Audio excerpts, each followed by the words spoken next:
Bismillahirrahmanirrahim. Assalamu alaikum. Today is our lecture number 3, Chemistry 9, and this is about electrochemistry. And our first topic is electrolytic cells. Students, as you know, electrolytic cells are those in which electrical energy is used to derive a chemical reaction is called electrolytic cell. जब हमने electrochemical cells की definition पढ़ी थी, types पढ़ी थी, तो आपने 2 types पढ़ी थी बच्चों. एक थी galvanic cell and the first one was electrolytic cell. Electrolytic cell कौन से होती हैं? जिसमें इलेक्ट्रिकल एनर्जी यूटिलाइज होती है to derive a chemical reaction, एक केमिकल रिएक्शन को करने के लिए. अब बच्चे आपके यहाँ पे उन्होंने एक सेल दिया हुआ है, आपको प्रॉपर इसकी डायग्राम ड्रॉ करके लर्न करनी है, इसे लेबल करना सीखना है. इसके पार्ट्स कितने हैं? Electrolytic cell consist of a vessel containing an electrolyte. आपको याद होगा इलेक्ट्रोलाइट क्या, दो इलेक्ट्रोलाइट क्या होते हैं? जो कि that conduct electricity when it is dissolve in water और इन द मोल्टन स्टेट. और देखिए MX लिखा है, M for stand for metal, X stand for non metal. Metal और नॉन मेटल मिलकर आपको पता है आयनिक सॉल्ट्स बनते हैं, और मेटल और नॉन मेटल ही इसके अंदर डिसॉल्व हैं इलेक्ट्रोलाइट में, ताकि प्रॉपर वो कंडक्ट कर सकें इलेक्ट्रिसिटी. देन नेक्स्ट इसका जो पार्ट है वो है 2 इनर्ट इलेक्ट्रोड्स, जो इसके अंदर इनर्ट हैं. कौन कौन से हैं? एक है anode, second one is cathode, and third है बैटरी. दिस वन, ये बैटरी इसके साथ हमने लगाई हुई है, चूँकि इट रिक्वायर्स एनर्जी इसे चाहिए कि ये अपना प्रोसेस करने के लिए. The figure shows that electrons move from anode to cathode in the outer circuit. ये देखिए आउटर सर्किट में इलेक्ट्रॉन जो हैं वो मूव कर रही हैं from positive terminal to negative terminal, यानी anode to cathode. In the solution of the cation move towards cathode. अब कैटाइंस क्या हैं? Which bear positive charge. कौन सी चीज़ M और X में से बियर कर रही है positive charge? Metal ions. M will attract towards cathode and X, which are non-metal, bear negative charge and attracts towards anode. अच्छा, at anode anions oxidize by losing electron. अब anions जब इधर आएंगे, अट्रैक्ट होंगे towards the anode, they will कहते हैं oxidise. वो यहाँ के ऑक्सीडाइज होंगे जो इनके ऊपर नेगेटिव बार है, यानी उनके पास एक्स्ट्रा इलेक्ट्रॉन है, वो यहाँ पर रिलीज़ करेंगे आकर, इस जगह आकर. जब वो रिलीज़ करेंगे तो यही इलेक्ट्रॉन जो हैं ये मूव करेंगे इसके आउटर सर्किट में, एक्सटर्नल सर्किट में. ओके बच्चों, अब आपको at cathode cations reduce. Cations जो हैं, जो मेटल्स आयन हैं, when we that move towards the cathode, and ये आउटर सर्किट से जो इलेक्ट्रॉन आएंगे इसके ऊपर, मेटल जाकर इसको दोबारा रिड्यूस करेगा, गेन करेगा और मेटल में कन्वर्ट हो जाएगा. This means oxidation occur at anode and reduction occur at cathode. यहाँ और एनोड पे क्या हो रहा है? सिंपल आपको पता है, X stand for non metal. ये अपने आके आइंस यहाँ पे रिलीज़ करेगा अपना इलेक्ट्रॉन जो उसके ऊपर चार्ज है negative. It's mean it has extra electrons, जो उसका अपना जो है एटॉमिक नंबर से ज़्यादा इसके पास इलेक्ट्रॉन है, जो यहाँ के इसने एनोड पे रिलीज़ करने हैं, मतलब ये ऑक्सीडाइज हो रहा है. और एट कैथोड मेटल आइंस जो हैं यहाँ के रिड्यूस हो रहे हैं कैथोड के ऊपर. अब आपका नेक्स्ट बेटा टॉपिक है uses of electrolytic cell. Electrolytic cells का यूज़ क्या है हमारी लाइफ में? सर इसके जो पॉसिबल यूजेस जो हैं यहाँ गिवन है. Down cells is use for the commercial preparation of sodium metal. It produces chlorine gas as a by product. Sodium metal produce करने का जो हमारे यहाँ कमर्शियल वे है वो है डॉन सेल. और जब हम ये सोडियम मेटल से अलग करते हैं, सोडियम क्लोराइड से बना रहे हैं ना बेटा, तो सोडियम अलग मेटल में हमें मिल जाएगी, जबकि chlorine gas as a by product produce होगी.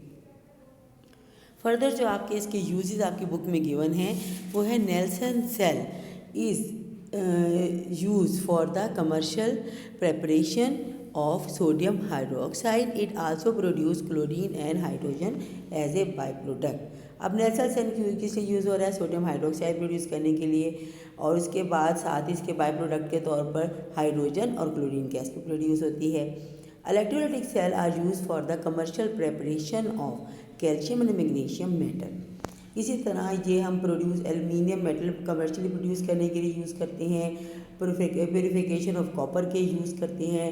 उसके अलावा हम ये यूज़ करते हैं electrolytic cell are used to prepare anodic aluminium. anodized aluminium किसे कहते हैं? जो कलर्ड होता है, जो कलर अपने अंदर एब्जॉर्ब कर लेता है, उसे हम कहते हैं, और इसके सरफेस पर मेटालिक कलर शो होते हैं। नेक्स्ट आपका है बेटा galvanic cell. Galvanic cell, the cell which involves spontaneous redox reaction to generate electricity, is called a galvanic or voltaic cell.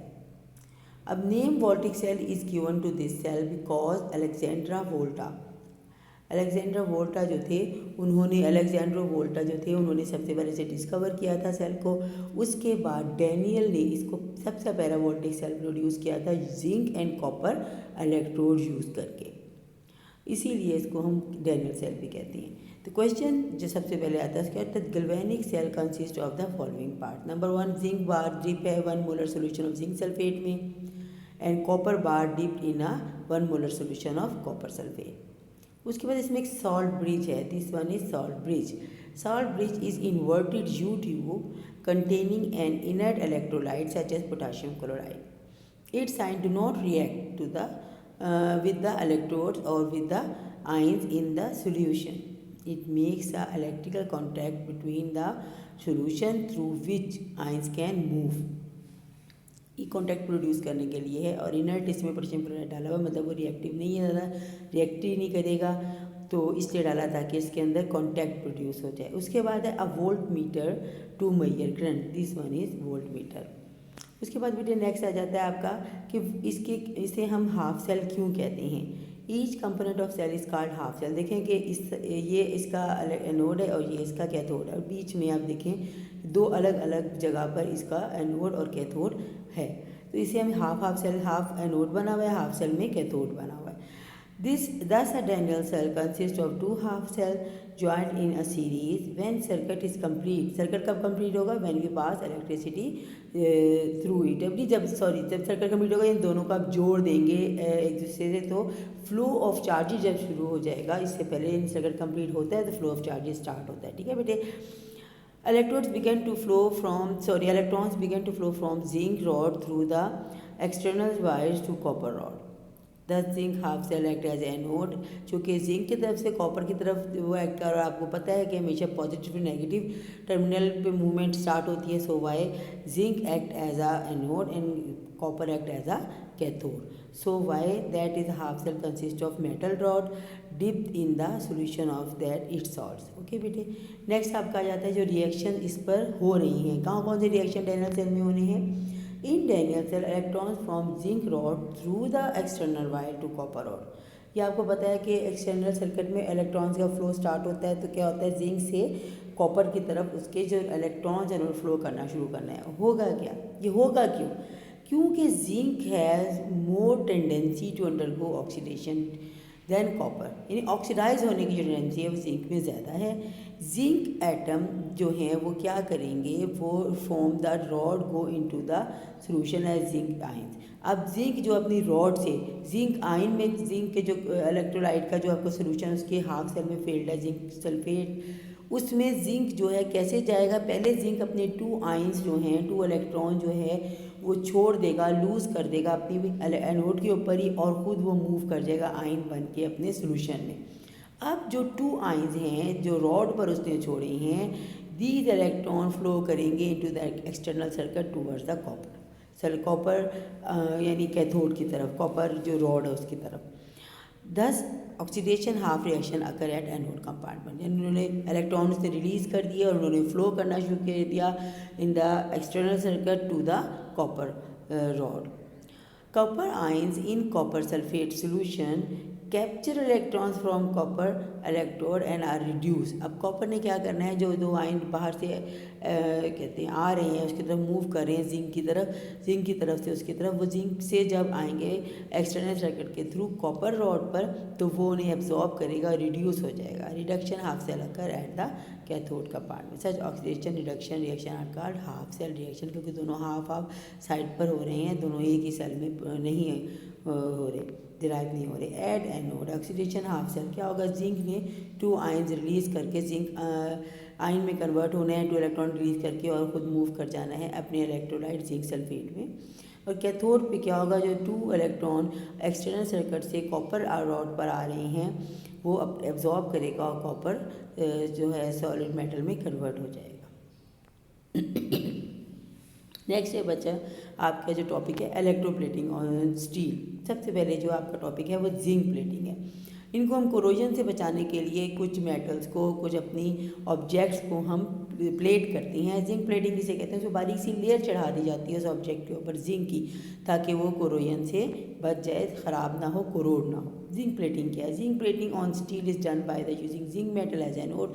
अब जिसकी हमने प्लेट करनी होती है, जिस चीज़ पर लेयर चढ़ानी है, तय चढ़ानी है, हमेशा उसे एनोड बनाया जाता है। वजह क्योंकि एक एनोड से ही इलेक्ट्रॉन ने मूव करना है टुवर्ड द कैथोड, और कैथोड वो ऑब्जेक्ट होता है जिस पर कि हमने उसकी प्लेटिंग करनी है। अब जब ये इलेक्ट्रॉन जाके वहाँ पे पहुँचेंगे थ्रू द एक्सटर्नल सर्किट, तो इन जो इलेक्ट्रोलाइट होगा उससे उसी के जिंक के आयन ही वहाँ जाके रिड्यूस हो के वहाँ पर डिपॉजिट होते रहेंगे। ये इसका बेटे टोटल मेथड। और हमेशा याद रखिए इलेक्ट्रोलाइट उसका कॉरस्पॉन्डिंग सॉल्ट होता है लाजमी, यानी जिसकी आपने प्लेटिंग करनी है वही उसका सॉल्ट आप यूज़ करेंगे as for electrolyte.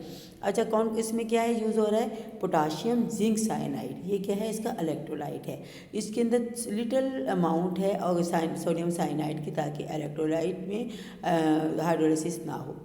The steel object is made cathode. अब जिस स्टील पर हम प्लेटिंग कर रही है ना बेटा, तो स्टील को ही हमने क्या बनाना है? कैथोड बना देना है। मैंने भी आपको बताया था कि during the electrolysis zinc at the anode enters the solution at zinc ion. जैसे हमने अभी पढ़ा कि जिंक अपने 2 इलेक्ट्रॉन्स जो है रिलीज़ करके, चूँकि वो सेकंड ग्रुप में है, 2 इलेक्ट्रॉन आउटरमोस्ट से रिलीज़ करके खुद एंटर हो जाएगा अपने ही सोल्यूशन, जो इलेक्ट्रोलाइट के सोल्यूशन में चला जाएगा, और उसके बाद वो जिंक आयन जो है वो एक्सटर्नल सर्किट से मूव करके कैथोड पर जाएंगे, और वहाँ जाके जिंक जो इलेक्ट्रोलाइट से उसके ऊपर जाकर इलेक्ट्रोलाइट में जिंक आयन की शक्ल में मौजूद होगा ना, वही जो अभी आयन एंटर हो रही हैं from the anode to the electrolyte, वही जाके उस स्टील पर जाके अपने 2 इलेक्ट्रॉन्स वापस लेंगे जो एक्सटर्नल सर्किट के थ्रू वहाँ पहुँचे, और वहाँ जाके डिपॉजिट हो जाएंगे रिड्यूस होकर। The electrolyte ionise at follow. Electrolyte भी सिंपल आयनाइज हो जाएगा जब उसमें वो पोल्स बनेंगे, नेगेटिव और पॉजिटिव, वो अलग अलग होंगे। सबसे पहले तो पोटाशियम आयन अलग होंगे, फिर जिंक साइनाइड में से जिंक अलग हो जाएगा और साइनाइड अलग हो जाएगा।